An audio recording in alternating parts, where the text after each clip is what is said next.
Assalamu alaykum. Muhaciratga barliq aziz Sharq Turkistonlik aziz qarindoshlarim. Allohning rahmati va mag'firati hammamizga bo'lsin. Men Abdushukur Abdul Ahad, Sharq Turkistonning G'o'ldi shahridan. Men qarindoshlarim ustidan guvohlik bermoqchi. Qarindoslarimiz bilan bo'lgan aloqamiz bizga qoldi 1,5 yillik bo'ldi. Yaqinda anglagan xabarlarga qaraganda Hadam Gulcennat Abdul Ahadning 2017-yili 8-yil atrofida inim Abdusamad Abdul Ahadning 2017-yili 11-oylar atrofida Xitoy tajovuzchi kafirlari ustidan qayta tarbiyalash deb atalgan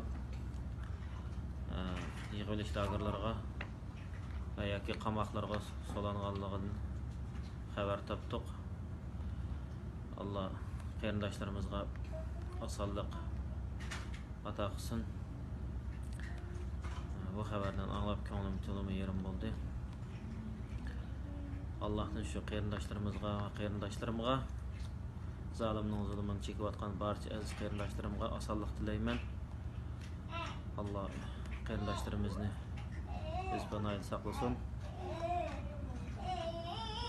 Assalomu alaykum va rahmatullohi va barakatuh.